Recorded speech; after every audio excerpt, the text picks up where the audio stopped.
Olá, eu sou Paula Oliveira, síndica, advogada e consultora em Belo Horizonte, Minas Gerais, e hoje o nosso tema é agressões em condomínios.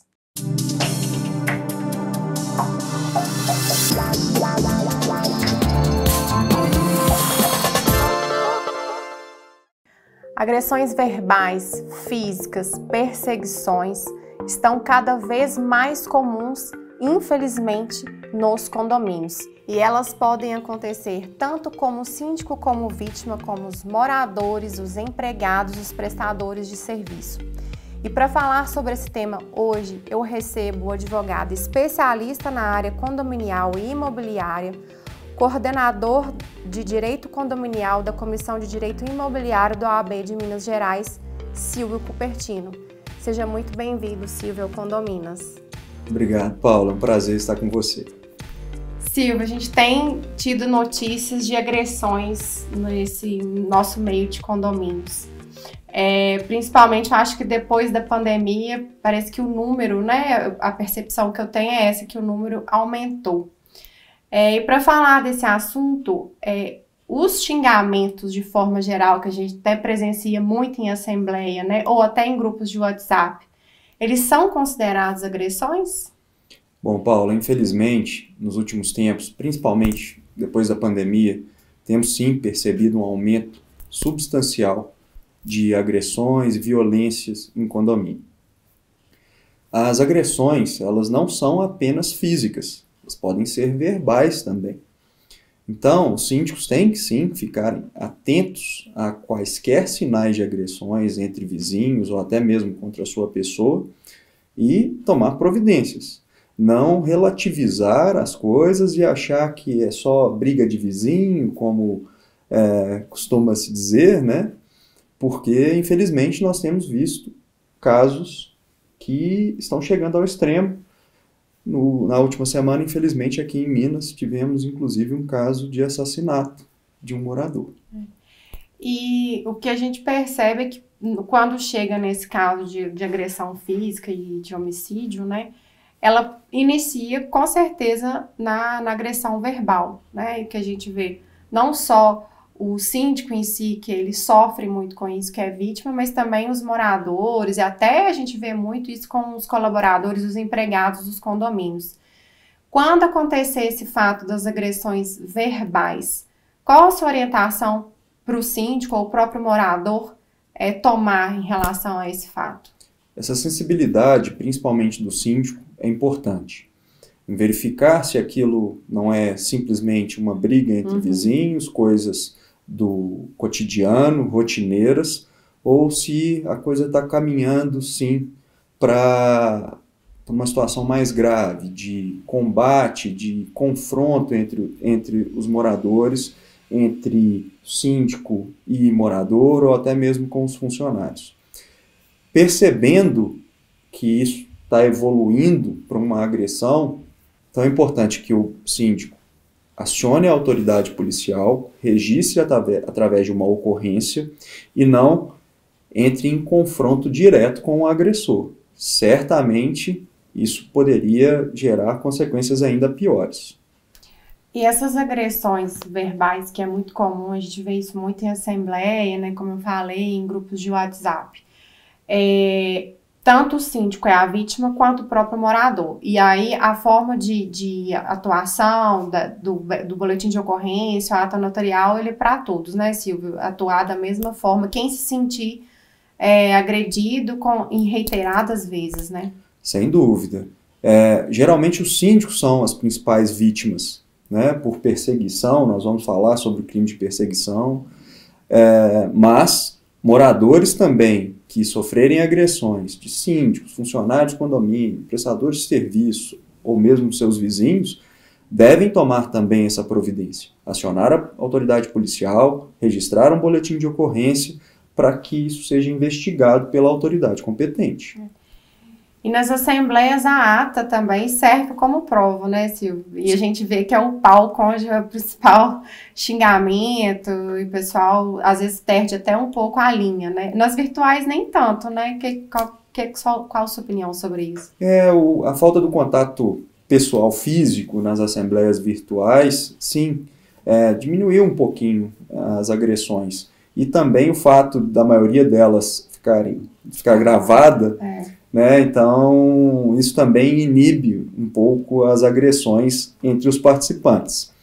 Mas, enfim, tudo que acontecer numa assembleia deve ser registrado na ata, inclusive episódios de agressões. E eu já tive casos assim de assembleias presenciais, do morador não concordar com uma deliberação, e a gente finalizou a ata naquela assembleia, porque era um ponto polêmico, era a questão de sorteio de vagas. Então, acho que é a assembleia mais cheia de sorteio de vaga de garagem, né? E assim, ele veio pra cima de mim, pra puxar a ata da minha mão e rasgar e não concordar. E normalmente é comum, eu vejo que a assembleia é o principal cenário que a gente tem de agressões, né? Você também tem um caso, né, Silvio? Infelizmente, né, nesses 15 anos de advocacia, assessorando condomínios, já tive oportunidades em que os moradores entraram em agressões físicas mesmo na minha frente, e o síndico, e infelizmente as mulheres nesse caso, ainda assim estamos numa sociedade machista. Então, se o cargo de síndico é ocupado por uma mulher, às vezes moradores se sentem mais encorajados para tomarem esse tipo de atitude e, mais uma vez, devem ser combatidos. Qualquer indício de agressão e mesmo de falta de cordialidade numa assembleia deve ser tolhido ali, naquele momento. Se o síndico, as pessoas que estão ali permitirem que essa situação evolua, fatalmente teremos um problema mais grave. Silvio, aí tem essa briga de marido e mulher, o síndico deve meter a colher? Como que está essa questão aqui no estado de Minas? Pois é, esse ditado antigo já não vale mais. Em Minas, especialmente, temos uma lei estadual que obriga o síndico a denunciar casos de violência doméstica que ocorrerem dentro dos condomínios. E também a colocação de cartazes nas áreas comuns, informando a todos os moradores que, percebido qualquer indício de violência doméstica, ele deverá fazer essa denúncia. Estou usando o termo popular, mas enfim, acionar a autoridade competente para que a investigação ocorra. E é tão falada, Silvio, lei de stalking, né, que foi publicada o ano passado, que são a lei de perseguição. O síndico pode ser vítima, o morador pode ser vítima, como que está essa abordagem na lei? Claro, qualquer pessoa pode ser vítima do crime de perseguição. Como você destacou, é um crime recente, né? A tipificação do crime, na verdade, é recente, incluída no Código Penal através de uma lei promulgada em 2021, que cria e, na verdade, supre uma lacuna que existia na nossa legislação em relação à perseguição. Ficava-se naquela dúvida se há crime de ameaça, enfim. Às vezes, não é uma ameaça contundente em si, mas a reiteração de atos menores, mas que, num conjunto, criam até mesmo um abalo psicológico à pessoa, à vítima. Então, com a aprovação dessa lei, fica suprida essa lacuna que existia na nossa legislação. E quando há perseguição entre moradores, né? Por exemplo, a gente vê isso muito, às vezes tem uma questão pessoal entre moradores, que aquilo vai se estendendo. Nesse caso, a lei prevê alguma coisa que o síndico deve agir, ou é o morador que se sentir lesado, ou se sentir acuado de alguma forma? Bom, o Código Civil estabelece a figura do condômino antissocial.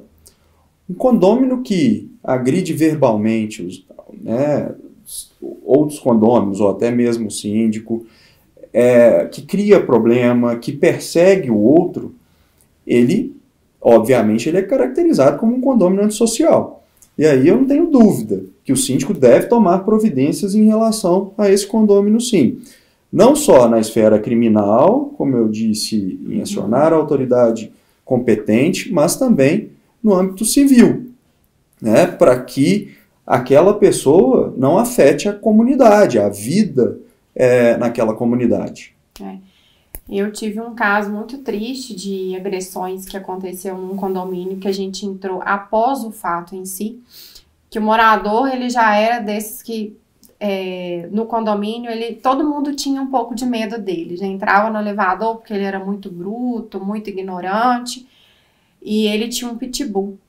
E ele instigava o pitbull a avançar nos moradores. E, infelizmente, um fato, o pitbull avançou em um morador, já um senhor de idade, e ele foi parar no CTI, passa por cirurgias plásticas, porque ele, inclusive, avançou no rosto do morador. E a gente teve, né, fizemos assembleia, conseguimos comprovar que era um morador, um condomínio antissocial, né, mas demorou. A justiça, infelizmente, nesse caso, apesar de todas as provas, ela ainda demorou um tempo a que esse morador saísse do condomínio. Ele realmente chegou a sair, mas demorou aí quase um ano para que a gente conseguisse essa vitória. Pois é, um condômino que comete perseguição com os demais, se utiliza talvez até mesmo do porte físico, né, para intimidar as outras pessoas. Quaisquer comportamentos nesse sentido devem ser objeto de providências pelo síndico para que esse conjunto de fatos e de provas sirvam para que o judiciário tome uma decisão dessa de até mesmo afastar um condomínio antissocial da sua própria propriedade, né? Do convívio, né? Porque ele é nocivo, né? Exatamente. E aí o fato dele ser proprietário, nesse caso, apesar, né, fala-se muito da propriedade como sendo um direito absoluto, mas num caso desse, se ele for nocivo àquela comunidade, ele pode sim e deve ser afastado ali. O uso da sua propriedade ele não terá mais. E isso tudo evitando-se um mal maior para o condomínio e para os demais condôminos. Silvio, se não tiver previsão na convenção e no regimento interno da aplicação de multa para esses casos, né, de agressões, ou até mesmo do condomínio antissocial, como que o síndico deve agir? Bom, Paula, existe a previsão de punição ao condomínio antissocial, ela está prevista no Código Civil. Na maioria das vezes, essa penalidade ela é replicada na convenção, mas mesmo que não exista essa previsão na convenção, com base no Código Civil, com a assessoria de um advogado especializado, o síndico pode sim e deve aplicar penalidades ao agressor. É óbvio que o ideal também é submeter isso à Assembleia, porque provavelmente outras providências, até mesmo o ajuizamento de uma ação contra esse condomínio antissocial, será necessário. Então, leva-se à Assembleia para que todos os demais condôminos deliberem uma penalidade condizente para aquele caso. E por isso que é tão importante a gente ter esse suporte, né, em assembleias, que às vezes o pessoal resiste um pouco, né, de um advogado, sabendo que vão ser casos mais difíceis, e os próprios advogados também se unirem e dá para dar esse apoio, que é o que a gente vê muito na associação, na ANACOM, né, que foi criada recente pelo Miguel Zain, lá de Cuiabá. Antigamente pouco se falava do advogado especialista no direito condominial. A realidade hoje é totalmente diferente. E a ANACOM, né, a Associação dos Advogados Condominialistas do Brasil... da qual nós somos membros, né? Exatamente. É o exemplo da importância da atuação especializada do advogado perante os condomínios. Silvio, eu agradeço muito a sua participação aqui no Condomínios, né? Foram orientações valiosas, né? A gente ficar atento, né, a não deixar que essas agressões, que iniciando como verbal, que chegue a agressões físicas, foi de grande valia. Imagina, Paulo, muito obrigado pelo convite, foi um prazer estar com você. E você, já presenciou alguma agressão em seu condomínio ou foi vítima? Deixe aqui nos comentários, eu aguardo vocês, até a próxima!